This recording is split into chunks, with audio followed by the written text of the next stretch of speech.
Hello students, welcome back to my channel Shiksha competition.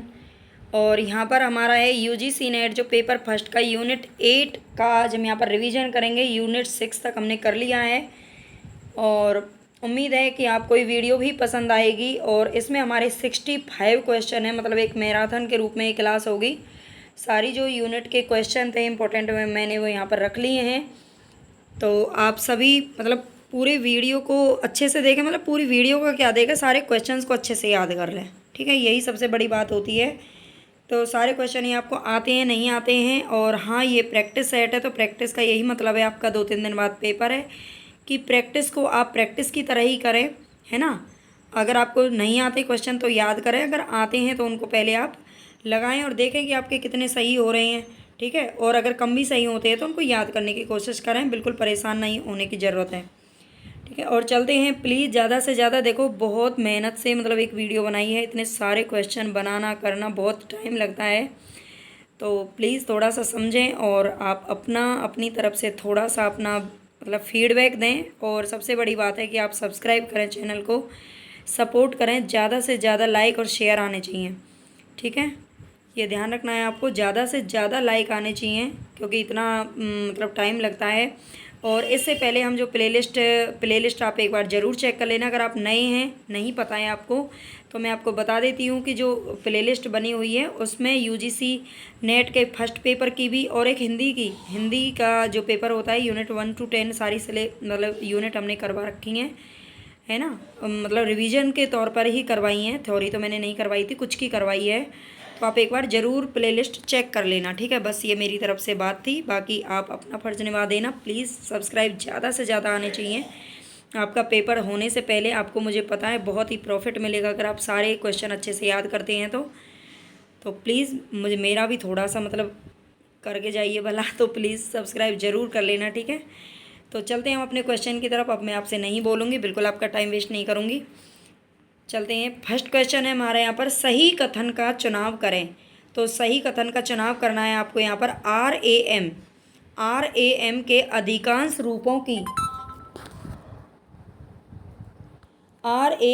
अधिकांश रूपों की अंतर्वस्तु लोपशील है, अतः वे दीर्घकालिक डाटा भंडारण के लिए अनुपयुक्त हो जाते हैं। ये ब्रश का कलर हम थोड़ा चेंज कर लेते हैं आज, है ना, ये अच्छा है। आर ए एम आप जानते हैं आर ए एम क्या होती हैं। ये अधिकांश रूपों की अंतर्वस्तु लोपशील है, अतः वे दीर्घकालिक डाटा भंडारण के लिए अनुपयुक्त हो जाते हैं। आर ए एम और प्रोसेसर रजिस्टरों की तुलना में हार्ड डिस्क की डाटा तक पहुंच अधिक तीव्र है। ठीक है, कह रहा आर ए एम और प्रोसेसर रजिस्टरों की तुलना में हार्ड डिस्क की डाटा तक जो पहुंच है वो क्या है, अधिक तीव्र है। तो इसमें से बताएं आपका कौन सा जो कथन है वो सही है। बताइए इसमें से कौन सा कथन सही होगा, ए या बी या फिर ये दोनों ही सही हैं। देखो यहाँ पर ABCD मैंने नहीं रखे हैं, लेकिन आप जानते हो मैं नहीं रखती हूँ। जिनको नहीं पता है उनको बता देती हूँ, लेकिन आपको सीधा सीधा ही आंसर लगाना है आपका अपना। तो बताइए इसमें से कौन सा सही है। आर ए अधिकांश रूपों की अंतर्वस्तु लोपशील है, यही वाला कथन है इसमें जो सही है। आर ए एम और प्रोसेसर रजिस्टरों की तुलना में हार्ड डिस्क की डाटा तक पहुंच अधिक तीव्र है, तो ये वाला हमारा क्या है, रॉन्ग है। ठीक है, ध्यान रखना। कंप्यूटर आरंभिक मेन फ्रेम से विकसित होते हुए आज उच्च परिकलन शक्ति वाले छोटे स्मार्ट उपकरण बन गए हैं। कंप्यूटर आरंभिक मेन फ्रेम से विकसित हुए थे, आप जानते हैं, पहले जो मतलब विकसित हुए थे तब से लेकर के, और आज उच्च परिकलन शक्ति वाले छोटे स्मार्ट उपकरण बन गए हैं। कंप्यूटरों के भौतिक आकार को घटाने में निम्नलिखित में से किस आविष्कार का योगदान है। वैक्यूम ट्यूब, एकीकृत पथ रजिस्टर या फिर ठोस अवस्था परिपथ। तो बताइए इसमें से किसका सबसे ज़्यादा योगदान है। आजकल आप जानते हैं जितने ज़्यादा मतलब टेक्निक चीज़ें बढ़ती जा रही हैं उतनी ही क्या है, मतलब उपकरण हैं स्मार्ट हो गए हैं, लेकिन बहुत शॉर्ट भी उनका। जैसे आप जानते हैं आजकल मोबाइल फ़ोन है, और मोबाइल फ़ोन क्या काम नहीं कर सकता, बिल्कुल एक कंप्यूटर की तरह काम करता है ना। तो एक स्मार्ट उपकरण बन गए हैं ये। तो ये किसके कारण हो पाया, एकीकृत परिपथ के द्वारा। एकीकृत परिपथ जो कि इंटीग्रेटेड सर्किट जिसको बोलते हैं, है ना, आईसी, जिसका मतलब जो शॉर्ट फॉर्म है वो क्या है, आईसी, जिसको बोला जाता है इंटीग्रेटेड सर्किट। ठीक है, इसके कारण हम आजकल स्मार्ट उपकरण बन गए हैं।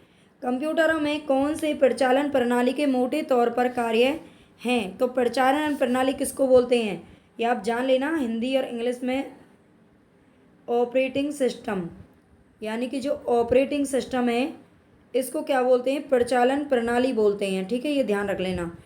ऑपरेटिंग सिस्टम सभी जानते होंगे, लेकिन प्रचालन प्रणाली नहीं पता होगा। तो फाइलों और फोल्डरों को संभालना, प्रयोक्ता व हार्डवेयर के मध्य इंटरफेस, अनुप्रयोग सॉफ्टवेयर चलाने में सहायता करना, उच्च स्तरीय भाषा से निम्न स्तरीय भाषा में क्या करना, अंतरण करना। तो ये वाला जो है इसका, ये तो गलत है, ये काम नहीं होता है।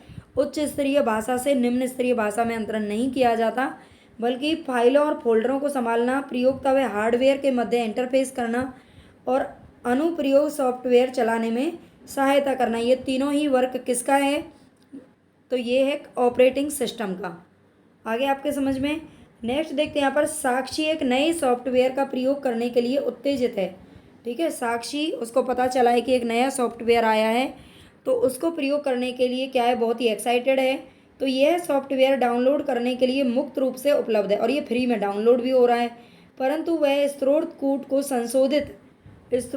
संशोधित अथवा परिवर्तित नहीं कर सकती। तो साक्षी निम्नलिखित में से किसका प्रयोग कर रही है, तो बताएं साक्षी किसका प्रयोग कर रही है इसमें से, फ्रीवेयर, मुक्त स्रोत सॉफ्टवेयर, फर्मवेयर, मतलब तीन ही देख लीजिए, इनमें से हमारा आंसर मिल जाएगा, ये है फ्रीवेयर। क्या है ये, फ्रीवेयर है, नए सॉफ्टवेयर का प्रयोग करने के लिए एक्साइटेड है और मुक्त रूप में उपलब्ध भी है, लेकिन वह स्रोत कोड को संशोधित अथवा परिवर्तित नहीं कर सकती। ठीक है, परिवर्तित नहीं कर सकती है, तो फ्रीवेयर का क्या कर रही है, यूज कर रही है। माइक्रोसॉफ्ट ऑफिस पावर पॉइंट में दो प्रकार के स्लाइड अभिन्यास समर्थित हैं, तो ये अभिन्यास प्रकार कौन से हैं बताइए। माइक्रोसॉफ्ट ऑफिस जो पावर पॉइंट होता है उसमें दो प्रकार के स्लाइड अभिविन्यास समर्थित हैं, तो ये अभिविन्यास प्रकार कौन से, रूप चित्र और भूदृश्य, उदग्र और भूदृश्य, रूप चित्र और फेस डाउन, भूदृश्य और फेस डाउन। तो इसमें से जो हमारा ए आंसर है वो करेक्ट है, ये पूछा गया था। रूप चित्र और भूदृश्य, ये क्या है, पावर पॉइंट में दो प्रकार के स्लाइड हैं जो कि अभिविन्यास समर्थित हैं। नेक्स्ट देखिए यहाँ पर, कौन सा कथन है जो कि सत्य है, साइबर प्रौद्योगिकी की संकल्पना का संचार उपकरणों के नेटवर्क की एक व्यापक रेंज के रूप में वर्णित किया गया है। साइबर प्रौद्योगिकी की संकल्पना का संचार उपकरणों के नेटवर्क की एक व्यापक रेंज के रूप में वर्णित किया गया है। अनेक समाजशास्त्री लोगों के प्रौद्योगिकी पर अत्यधिक निर्भर हो जाने को लेकर क्या हैं, चिंतित हैं। तो ये दोनों ही कथन है इसमें जो सही हैं। अनेक समाजशास्त्री लोगों के प्रौद्योगिकी पर अत्यधिक निर्भर हो जाने को लेकर क्या हैं, चिंतित हैं। ये दोनों ही कथन क्या हैं, आपके सही हैं, बिल्कुल करेक्ट हैं। नेक्स्ट देखिए यहाँ पर, नीचे दिए गए कथनों में से सही कथन आपको बताना है। पायरेसी का तात्पर्य कंप्यूटर सॉफ्टवेयर की अनधिकृत नकल से है। हैकिंग का तात्पर्य अन्यथा गुप्त क्षेत्र से सूचना प्राप्त करने के प्रयासों से है। बताइए, देखो ये क्वेश्चन पहले पूछा जा चुका है, लेकिन जो PYQ है ना, आपको डायरेक्ट पढ़ाना क्या होता है, मतलब उसमें हम कंफ्यूज हो जाते हैं, तो मैंने इनको थोड़ा सा चेंज कर दिया है ना। PYQ के आधार पर ही मैंने ये प्रैक्टिस सेट बनाया है, उसमें से कुछ ज्यों के त्यों हैं, बाकी कुछ को चेंज भी किया है। तो देख लेना यहाँ पर, पायरेसी का जो तात्पर्य है वो क्या है, कंप्यूटर सॉफ्टवेयर की अनधिकृत नकल से है। तो ये बात बिल्कुल सही है, उसको पायरेसी बोलते हैं, अनधिकृत नकल करना। और हैकिंग का तात्पर्य होता है अन्यथा गुप्त क्षेत्र से सूचना प्राप्त करने का प्रयास करना। ठीक है, तो ये क्या है, दोनों ही बिल्कुल राइट हैं। ये क्वेश्चन जब पूछा गया था तो इसमें से दोनों ही गलत थे। पता है क्यों, क्योंकि ये इसका दे दिया था और ये इसका दे दिया था और मैंने उनको सीधा कर दिया। ठीक है, HDMI पोर्ट किसी कंप्यूटर से एक HDMI परिचालन योग्य युक्ति को निर्गम बोलते हैं, श्रव्य एवं दृश्य दोनों की अनुमति प्रदान करता है। जो HDMI पोर्ट है वो क्या करता है, श्रव्य एवं दृश्य दोनों की अनुमति प्रदान करता है। तो निम्नलिखित में से किसका परिवर्णी शब्द है, यानी कि फुल फॉर्म इसकी यहाँ पर पूछ ली है, हाईली डिजिटल मल्टीमीडिया इंटरफेस या हाई डेफिनेशन मल्टीमीडिया इंटरफेस। तो बिल्कुल यहीं पर हमें इसकी डेफिनेशन मिल चुकी है। हाई डेफिनेशन, HD का याद रख लेना, हाई डेफिनेशन मल्टीमीडिया इंटरफेस। ठीक है, हाई डेफिनेशन याद रख लेना, हाई डेफिनेशन HD का फुल फॉर्म है। नीचे दिए कथनों में से सत्य कथन बताना है आपको। USB ड्राइव फ्लैश ड्राइव के रूप में भी जाने जाते हैं। जो USB हैं वो किसके रूप में जाने जाते हैं? तो ड्राइव फ्लैश ड्राइव के रूप में जाने जाते हैं। चेक और जमा पर्ची के अधोभाग में उन असामान्य संख्याओं को स्वतः पढ़ने के लिए बैंकों द्वारा प्रयुक्त यंत्र MICR के रूप में जाने जाते हैं। तो USB ड्राइव फ्लैश ड्राइव के रूप में जाने जाते हैं। चेक और जमा पर्ची के अधोभाग में उन असामान्य संख्याओं को स्वतः पढ़ने के लिए बैंकों द्वारा प्रयुक्त यंत्र MICR के रूप में जाना जाता है। तो ये दोनों ही बातें जो अपनी अपनी जगह क्या हैं, सही है। ठीक है, USB और MICR के बारे में बता रखा है। इन दोनों का क्या काम है, तो दोनों ही यहाँ पर हमारे राइट आंसर हैं। इंटरनेट बैंकिंग का उपयोग कैसे किया जा सकता है? तो आप जानते हैं इंटरनेट बैंकिंग का जो उपयोग है वो हम इंटरनेट की सुविधा वाले मोबाइल से कर सकते हैं, स्मार्टफोन से। इंटरनेट की सुविधा वाले लैपटॉप से कर सकते हैं। इंटरनेट की सुविधा वाले कंप्यूटर से भी कर सकते हैं। मतलब दोनों सारे के सारे इसमें क्या हैं, करेक्ट हैं। क्योंकि मोबाइल, लैपटॉप, जो कंप्यूटर सारे के सारे क्या हैं, अगर उनमें नेट है तो वो सारे के सारे क्या हैं, एक जैसा ही वर्क कर सकते हैं। ठीक है, थोड़े बहुत फीचर्स होते हैं जो अलग होते हैं, लेकिन उसमें हम मोस्टली जो उनका 90% जो है वो वर्क हो सकता है। कंप्यूटर से संबंधित कार्यों में प्रयोग हेतु USB का पूर्ण रूप क्या है? तो USB की फुल फॉर्म आपसे पूछी गई है। तो universal security block, universal serial बस, बिल्कुल यही इसका करेक्ट ऑप्शन है। यूनिवर्सल सीरियल बस, ये किसका? USB की फुल फॉर्म है। हम ज़्यादा टाइम नहीं लगाएंगे, देखो बहुत पेपर पास में है और आपको भी अपना टाइम वेस्ट बिल्कुल नहीं करना है। और मैं भी कोशिश करूँगी बस जो बोल दिया एक बार, बाकी आपका टाइम वेस्ट नहीं हो। लेकिन जो नए बच्चे हैं उनके लिए मैं बता दूँ एक बार कि आप प्लेलिस्ट ज़रूर चेक कर लेना, आपको रिवीजन करना है। तो बहुत अच्छे क्वेश्चन मैंने वहाँ पर रखे हैं। MCQ हमारी टेस्ट सीरीज भी चल रही है और इससे पहले हमने कुछ थ्योरी क्लासेस ली थी। और थ्योरी क्लासेस भी ऐसी नहीं है कि आपको पूरा का पूरा ही पढ़ाया गया है, बल्कि शॉर्ट नोट के मैंने वहाँ पर थ्योरी ली थी जो आपके क्वेश्चन में, पेपर में क्वेश्चन पूछे जाएंगे। तो निम्नलिखित में से कौन सा इम्पैक्ट प्रिंटर का भाग नहीं है? Dot matrix printer, Daisy wheel printer या लेजर प्रिंटर या ड्रम प्रिंटर। तो लेजर जो प्रिंटर है ये इम्पैक्ट प्रिंटर का भाग नहीं है। बाकी सारे के सारे ही नाम याद रख लेना। कई प्राप्तकर्ताओं को तुरंत भेजे गए अयाचित ईमेल को क्या कहा जाता है? कई प्राप्तकर्ताओं को तुरंत भेजे गए अयाचित का मतलब जिसकी कोई डिमांड नहीं है। ऐसा ईमेल अगर भेजा गया है तो उसको क्या बोलेंगे? स्पैम बोलेंगे। क्या बोलेंगे? स्पैम।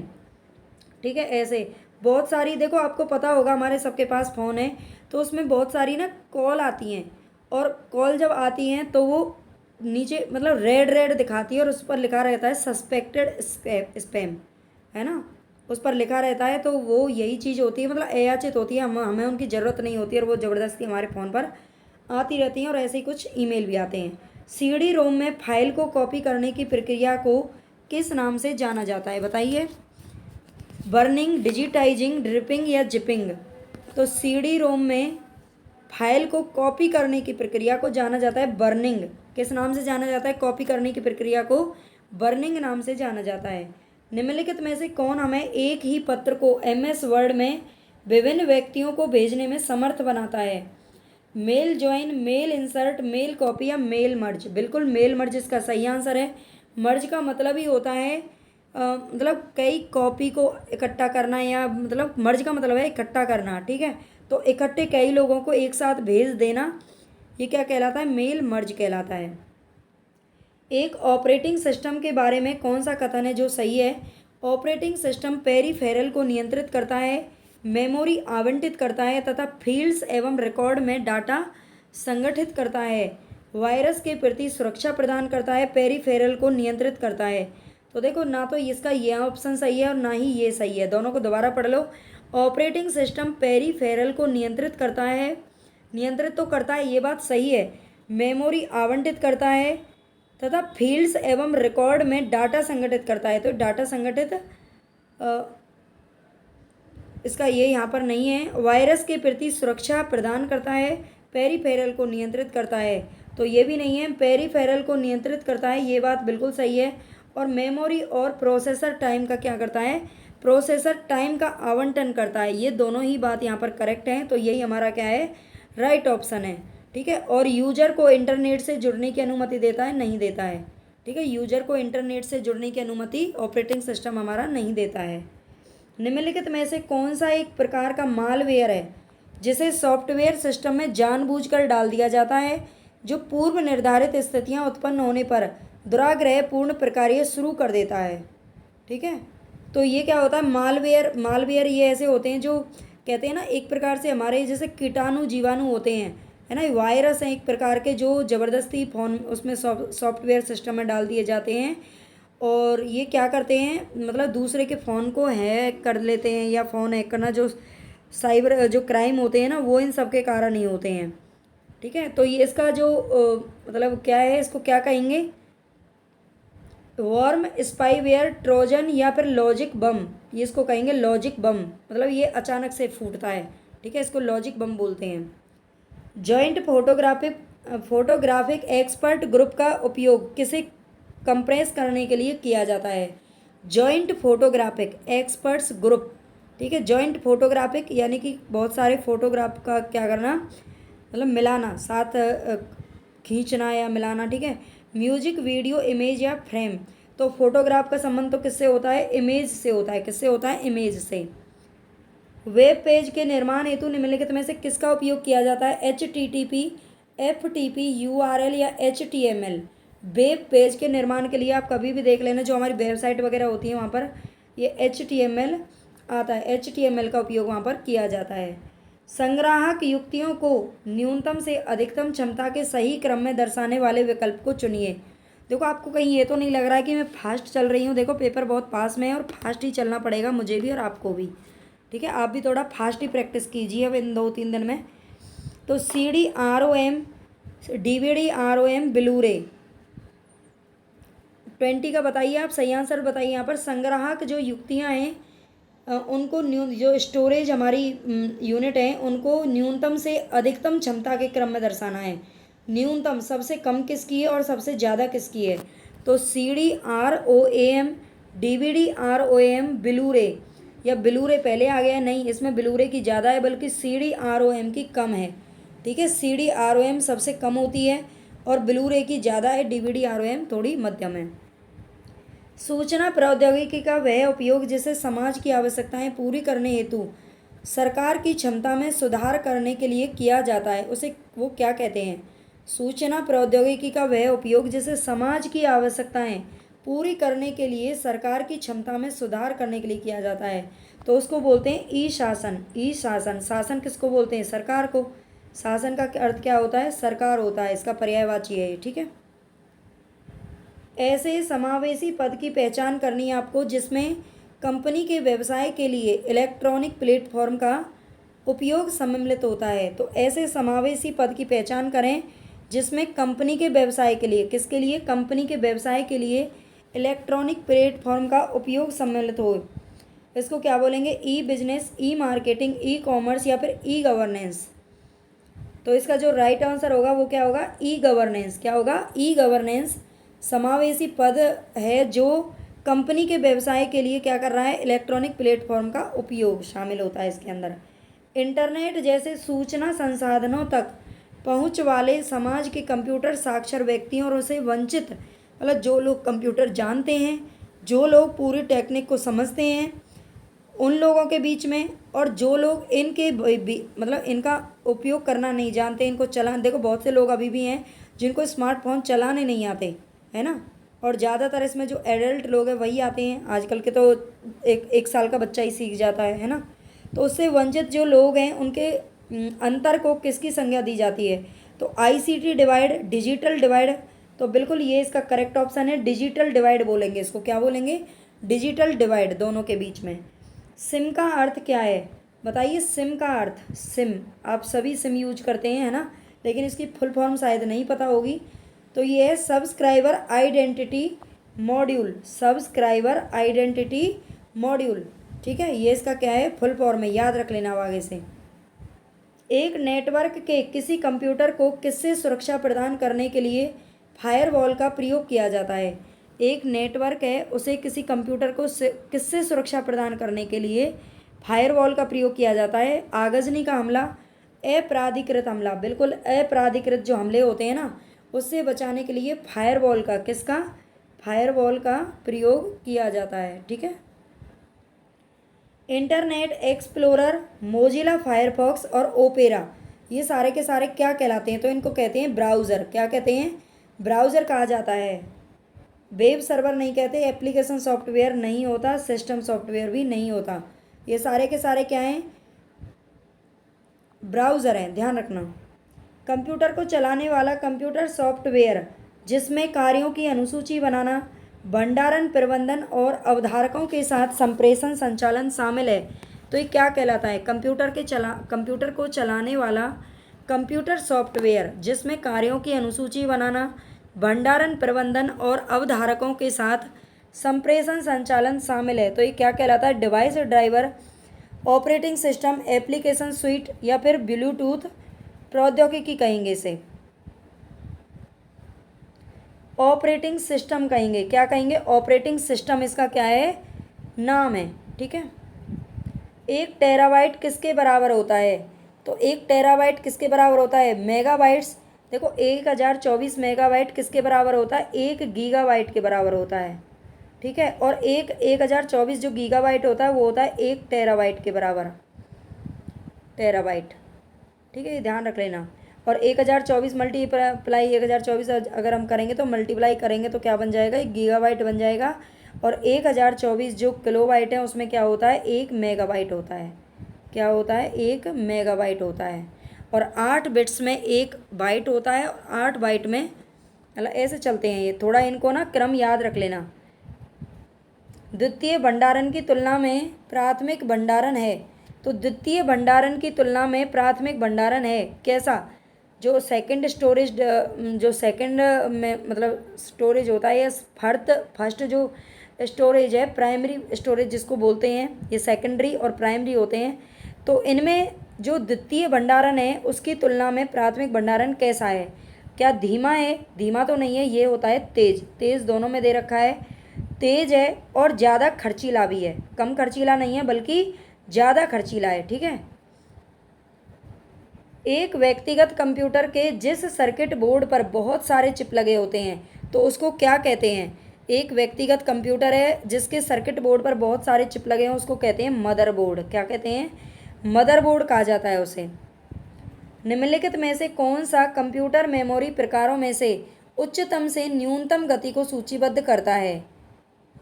ठीक है, उच्चतम से न्यूनतम यानी कि आपको डिक्रीजिंग ऑर्डर में इसको लगाना है, सबसे ज़्यादा किसकी पावर है और सबसे कम किसकी है। तो ये बताइए इसमें आप, secondary storage, main memory, cache memory, CPU register.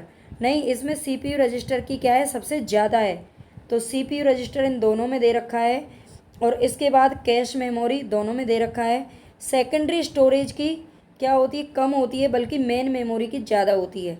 ठीक है, तो यही हमारा करेक्ट ऑप्शन होगा यहाँ पर, सी इसका करेक्ट ऑप्शन है। ऊपर ध्यान से पढ़ लेना एक बार। निम्नलिखित में से कौन ओपन सोर्स सॉफ्टवेयर है, MS word, Windows, Mozilla Firefox या एक्रोबैट रीडर।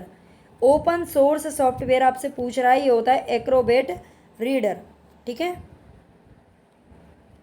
आई थिंक आपको मतलब क्वेश्चन समझ में आ भी रहे होंगे, हमने पहले रिवीजन इनका कर लिया है, आपने भी कर लिया होगा। और अभी जो हम कर रहे हैं, देखो पेपर बहुत पास में, इसलिए थोड़ा फास्ट ही चलना यहाँ पर ज़रूरी हो जाता है। प्रथम वेब ब्राउज़र क्या है, अगर आपको कोई क्वेश्चन समझ में नहीं आता तो आप पॉज करके उसको दोबारा मतलब जितनी बार देखना हो उतना बार देख सकते हो। कोई अगर लग रहा है फास्ट है, बाकी हम शायद सही हैं। प्रथम वेब ब्राउज़र है internet explorer, world wide web, net escape या फायरफॉक्स। तो प्रथम फर्स्ट वेब ब्राउज़र कौन सा है, वर्ल्ड वाइड वेब, WWW, ये इसकी फुल फॉर्म भी पूछी जा सकती है, इसको याद रख लेना। इंटरनेट आधारित संचार के आरंभिक प्रयास किसके द्वारा किए गए थे, इंटरनेट आधारित संचार के आरंभिक प्रयास सबसे पहले किसने किए थे? सैन्य उद्देश्य के लिए। किसके लिए किए गए थे? सैन्य उद्देश्य के लिए किया गया था सबसे पहली बार इंटरनेट आधारित जो संचार है उसका प्रयास। ए से एफ तक के चिन्हों को निम्नलिखित में से किस में प्रयोग किया जाता है? आप जानते हो जो कमर कीबोर्ड होता है उसमें ए से एफ तक के जो चिन्ह होते हैं उनको किस में प्रयोग किया जाता है? षड दशमलव अंक प्रणाली के अंदर। किसके अंदर किया जाता है? षड दशमलव अंक प्रणाली के अंदर उनको प्रयोग किया जाता है। निम्नलिखित में से कौन सा बाकी तीन के समान नहीं है? तो MAC address, physical address, hardware address या आईपी एड्रेस। बताइए कौन सा इसमें सही है? जो आईपी एड्रेस है वो इन तीनों से क्या है? भिन्न है। ठीक है, ये तीनों से हमारा डिफरेंट है। MAC address, physical address, hardware address, ये तीनों अलग हैं और आईपी एड्रेस अलग है। ऐसा कंप्यूटर प्रोग्राम जो किसी प्रोग्राम को वक्तव्य बार मशीनी भाषा में अनुदित करता है उसे क्या कहते हैं? ऐसा कंप्यूटर प्रोग्राम जो किसी प्रोग्राम को वक्तव्य बार मशीनी भाषा में अनुदित करता है तो उसे क्या कहते हैं? कंपाइलर, सिमुलेटर, ट्रांसलेटर या इंटरप्रेटर। तो इसको बिल्कुल बोलते हैं इंटरप्रेटर। ठीक है, उसको क्या बोलते हैं? इंटरप्रेटर बोलते हैं। नेक्स्ट देखिए, निम्नलिखित में से किस पद का प्रथम प्रयोग मैनुअल कास्टेल ने किया था? तो इनमें से किस पद का प्रयोग किया गया था मैनुअल कास्टेल के द्वारा? Internet society, electronic society, network society या फिर टेलीमेटिक सोसाइटी। बताइए किस पद का प्रयोग किया गया था मैनुअल कास्टेल के द्वारा? Network society. किसका किया गया था? नेटवर्क सोसाइटी का किया गया था मैनुअल कास्टेल के द्वारा। नेक्स्ट देखिए, यहाँ पर वर्चुअल रियलिटी उपलब्ध कराती है। तो वर्चुअल रियलिटी क्या उपलब्ध कराती है? सुस्पष्ट चित्र, व्यक्तिगत श्रवण, सहभागी अनुभव, नई फिल्म का पूर्व पर्यावलोकन। तो वर्चुअल रियलिटी जो होती है वो क्या उपलब्ध कराती है? सहभागी अनुभव। क्या कराती है? सहभागी अनुभव कराती है। ठीक है, सहभागी अनुभव, ये इसका सही आंसर है। वर्चुअल रियलिटी उपलब्ध कराती है सहभागी अनुभव। कंपाइलर एक ऐसा सॉफ्टवेयर होता है जो निम्नलिखित परिवर्तन करता है। तो कंपाइलर जो होता है वो क्या करता है बताइए? कैरेक्टर से बिट्स, उच्च स्तरीय भाषा से मशीनी भाषा, मशीनी भाषा से उच्च स्तरीय भाषा। तो ये इसका रॉन्ग है और ये इसका राइट है। उच्च स्तरीय भाषा से क्या करता है? वो मशीनी भाषा में उसको परिवर्तित करता है। ये कंपाइलर का काम होता है। देखो जैसे कि मान लीजिए किसी को हिंदी आती है, हमें हिंदी आती है और हमें उसे इंग्लिश में चेंज करना है, या फिर हमें इंग्लिश में लिख रहे हैं हम, मतलब सिंपल लिख रहे हैं उसको और फिर उसमें चेंज करना है, मशीनी भाषा में उसको परिवर्तित करना है, तो हम किससे करेंगे? कंपाइलर में। डिजिटल सशक्तिकरण का हास्य है। डिजिटल सशक्तिकरण का हास्य क्या है? सार्वभौमिक डिजिटल साक्षरता। बिल्कुल सही बात है। सभी डिजिटल स्रोतों तक सार्वभौमिक पहुंच, ये भी सही है। सहभागी शासन के लिए सहभागी डिजिटल प्लेटफॉर्म और क्लाउड के माध्यम से सभी व्यक्तियों की संभावित पात्रता। तो डिजिटल सशक्तिकरण का अर्थ है ये चारों ही। ठीक है, ये चारों ही सही हैं डिजिटल सशक्तिकरण के अर्थ में। नेट पर वाणिज्यिक संदेशों को क्या कहा जाता है? नेट एड्रेस, वेब मर्सियल, इंटरनेट कमर्शियल या फिर वायरल एडवर्टाइजमेंट। नेट पर वाणिज्यिक जो संदेश होते हैं उसको बोला जाता है वेब मर्सियल। क्या बोला जाता है? वेब मर्सियल बोला जाता है। बी बिल्कुल करेक्ट ऑप्शन है। निम्नलिखित में से कौन सी प्रोग्रामिंग भाषा नहीं है? प्रोग्रामिंग भाषा कौन सी नहीं है? पास्कल है, जावा है, C++ है, लेकिन जो माइक्रोसॉफ्ट ऑफिस है ये प्रोग्रामिंग भाषा नहीं है। अकाउंटिंग सॉफ्टवेयर टैली निम्नलिखित में से किसके द्वारा विकसित किया गया? अकाउंटिंग सॉफ्टवेयर जो टैली है वो किसके द्वारा विकसित किया गया? इसको HCL, इन्फोसिस, इसको HCL बोलेंगे, इन्फोसिस, विप्रो, TCS। तो बिल्कुल TCS के द्वारा किया गया है। TCS के द्वारा क्या किया गया है? अकाउंटिंग सॉफ्टवेयर टैली को विकसित। वर्ल्ड वाइड वेब का निम्नलिखित में से किसने आविष्कार किया था? जो www हमारी फर्स्ट जो वेबसाइट है इसका प्रयोग किसने किया था? तो टिम बर्नर्स ली ने किया था। ध्यान रखना इनका नाम। ईमेल प्राप्त करने के लिए आपको ईमेल प्रदाता अपने प्रदाता के साथ एक कनेक्शन और एक ईमेल एप्लीकेशन की आवश्यकता है। यदि आपके इंटरनेट सेवा प्रदाता के पास पीओपी सर्वर है, कौन सा सर्वर है, पीओपी सर्वर है, तो आपके पास ईमेल एप्लीकेशन के व्यापक विकल्प हैं। पीओपी का पूर्ण रूप क्या है, यहाँ पर आंसर ये तो पूछा तो शॉर्ट में है, लेकिन जो यहाँ पे इतना कुछ दे रखा है ना, इतना लंबा चौड़ा, उसको भी याद कर लेना। ईमेल प्राप्त करने के लिए आपको ईमेल प्रदाता अपने प्रदाता के साथ एक कनेक्शन और एक ईमेल एप्लीकेशन की आवश्यकता है। यदि आपके इंटरनेट सेवा प्रदाता के पास पीओपी सर्वर है तो आपके पास ईमेल एप्लीकेशन के व्यापक विकल्प हैं। ठीक है, पीओपी सर्वर क्या काम करता है ये देख लेना। Page overlay protocol, power outage protocol, post office protocol, इसको क्या बोलते हैं, पोस्ट ऑफिस प्रोटोकॉल बोला जाता है। ठीक है, पोस्ट ऑफिस प्रोटोकॉल, पीओपी का जो फुल फॉर्म है वो क्या है, पोस्ट ऑफिस। याद रख लेना, पीओपी क्या करता है, पोस्ट ऑफिस में किसने करवाई है, पीओपी। निम्नलिखित में से कौन से दो कार्य सभी ऑपरेटिंग सिस्टम द्वारा किए जाते हैं, तो माउस की मरम्मत करना ये तो ऑपरेटिंग सिस्टम का काम है ही नहीं, और डाटा लॉगिंग भी नहीं है। मेमोरी सहित सिस्टम संसाधनों को प्रबंधित करना भी इसका काम नहीं है। डाटा को प्रिंटर तक स्थानांतरित करना बिल्कुल ये ऑपरेटिंग सिस्टम का काम है। हमने कोई फाइल बनाई है, कोई पेज बनाया है, कुछ भी उसमें क्या वर्क किया है, कोई फाइल बनाई है ना, उसको प्रिंटर तक क्या करना, ट्रांसफ़र करना, ये किसका काम है, ऑपरेटिंग सिस्टम का काम है। और इमेज बनाना भी इसका काम है। निशा एक वेब लिंक पर क्लिक करती है, ध्यान से पढ़ना इसको। निशा के पास कोई लिंक आई है, जैसे बहुत सारी लिंक आती रहती हैं, है ना, कभी देखा होगा आपने, हमारे फ़ोन पर भी कोई लिंक आती रहती है और उसको वो कहते हैं मतलब ये करना है और ये पाना है, इस लिंक पर आप क्लिक करो, तो उस लिंक पर वो कर देती है क्लिक, जो उसे अपने फ़ोन पर संदेश में प्राप्त हुआ है। इसमें उसे उसकी रुचि के गंतव्य तक समानार्थ यात्रा का वचन दिया गया है, मतलब उसमें झूठ मूठ का वचन दिया गया है कि हम तुम्हें तुम्हारी मंजिल तक पहुंचा देंगे। उसने अपने मित्र को भी यह संदेश अग्रेसित कर दिया, उसने अपने मित्र को भी ये संदेश भेज दिया है ना कि ये मैसेज पढ़ ले और इस पर तू भी क्लिक कर ले। देखो ऐसा होता है, अभी बताऊँ आपको, बहुत चल रहा है कि फ्लिपकार्ट का आज 100 मतलब इतने वर्ष पूरे हो गए हैं, आज अमेजोन के इतने वर्ष पूरे हो गए हैं, आप उनकी तरफ से या टाटा के या किसी के भी, मतलब बहुत सारे ऐसे देखे हैं मैंने कि वो आता है और वहाँ से आपको एक बढ़िया सा मतलब एप्पल का और उसका फ़ोन मिलेगा और आप इस पर क्लिक करिए और इसके कुछ सवालों के जवाब दीजिए, है ना। तो बस ऐसा होता है, लेकिन आज तक तो कोई फ़ोन वगैरह भाई मिला हो तो किसी को बता देना, हमें तो मिला नहीं है ना। हमारे बच्चे लगे रहते हैं, मानते नहीं हैं, वो ज़बरदस्ती नहीं, करके तो देखें, सबको फ्री का कुछ ना कुछ चाहिए होता है, लेकिन ऐसा नहीं होता है। तो बिल्कुल यही इस क्वेश्चन में दिया गया है कि निशा एक वेब लिंक पर क्लिक कर देती है और अपने मित्र को भी भेज देती है कि ऐसा तुम भी करो, है ना, तुम्हें भी फ़ोन मिल जाएगा। परंतु उसके मित्र ने क्या कर दिया, इनकार। उसका मित्र बिल्कुल समझदार था और उसने मना कर दिया और निशा से कहा कि उसके ऑनलाइन खाता, और निशा को भी समझाया कि ऐसा मत करना, नहीं तो तुम्हारा जो ऑनलाइन जो अकाउंट नंबर है, जो नाम है और जो तुम्हारा लोगो है, सूचना है, पासवर्ड है, वो सब क्या हो जाएंगे, वो चुराए जा सकते हैं। क्या करे किए जा सकते हैं, चुराए जा सकते हैं, और उसे ऐसे हमले से सावधान रहना चाहिए। तो ये इस प्रकार के जो हमले होते हैं ना, वो क्या कहलाते हैं, जो ऐसे लिंक से हमें ये एक प्रकार के अटैक होते हैं, तो ये कैसे होते हैं, फिशिंग, झांसाबाजी, अपसंदेशन या चौर्य, क्या बोलेंगे इसको बताइए, इसको बोलेंगे फिशिंग। क्या बोलेंगे, फिशिंग। फिशिंग का मतलब फिश को जाल में फंसाया जाता है ना, वैसे ही ऐसी लिंक भेज करके और उसको मतलब गलत झूठ मूठ का बोल करके कि तुम्हें तुम्हारा ये मिलेगा वो मिलेगा, और उसको जाल में फंसा लिया जाता है, फिशिंग। ठीक है। डिजिटल कंप्यूटर के कार्यात्मक घटक कौन कौन से हैं, input device, central processing unit, output device, printer या फिर मेमोरी।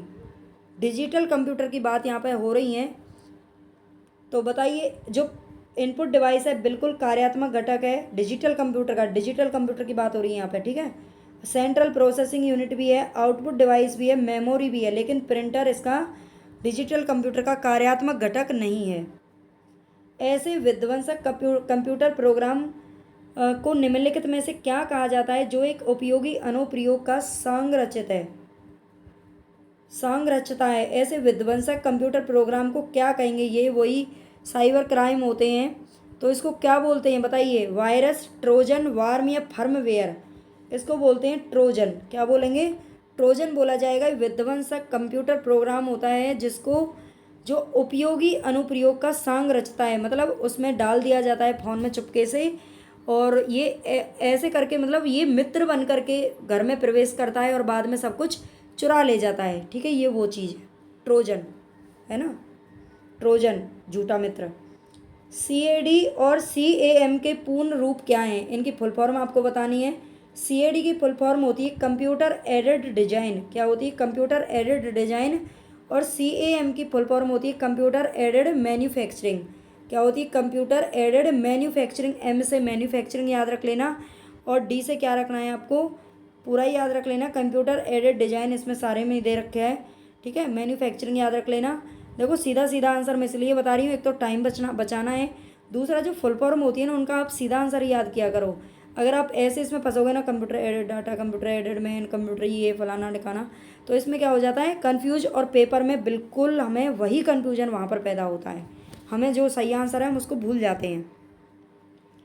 निम्नलिखित में से माइक्रो ब्लॉगिंग प्लेटफॉर्म कौन से हैं, माइक्रो ब्लॉगिंग प्लेटफॉर्म कौन से हैं, पिंटरेस्ट, टम्बलर, ट्विटर, एबे और इंस्टाग्राम, जिस पर आप क्या करते हैं सूक्ष्म ब्लॉगिंग जिसको बोलते हैं, यानी कि आप शॉर्ट्स वगैरह डाल रहे हो, टिकटॉक वगैरह ये सब, मतलब जिसमें वीडियो वगैरह बनाते हैं, तो ये पिंटरेस्ट, टम्बलर, ट्विटर और इंस्टाग्राम, ये चारों के चारों हैं। लेकिन जो एबे है ना, एबे भाई साहब क्या नहीं करते, माइक्रो ब्लॉगिंग का काम नहीं करते हैं। ठीक है, ध्यान रख लेना। कंप्यूटर के संबंध में निम्नलिखित में से कौन सा समूह केवल वोलेटाइल मेमोरी का है, तो वोलेटाइल मेमोरी आपसे पूछी क्या, रैम और पेन ड्राइव, हार्ड डिस्क और रोम, रैम और कैश, कैश और रोम। तो यहाँ पर हमारा जो आंसर है वो क्या होगा, देखो रैम तो होता है, रैम होता है हमारा वॉलेटाइल मेमोरी, जबकि जो रोम होता है वो हमारा नॉन वॉलेटाइल मेमोरी होता है। ठीक है, रीड ओनली मेमोरी होता है रोम का मतलब। ठीक है, रैंडम एक्सेस मेमोरी इसकी फुल फॉर्म होती है, रैंडम एक्सेस मेमोरी क्या है, रैम का फुल फॉर्म होता है। और रैम और कैश, रैम और कैश हमारे क्या है, वॉलेटाइल मेमोरी है, दोनों कैश भी है। निम्नलिखित में से कौन सॉफ्टवेयर है, सॉफ्टवेयर कौन सा, adobe, web browser, compiler, device driver, तो कौन सा है जो इनमें से सॉफ्टवेयर है,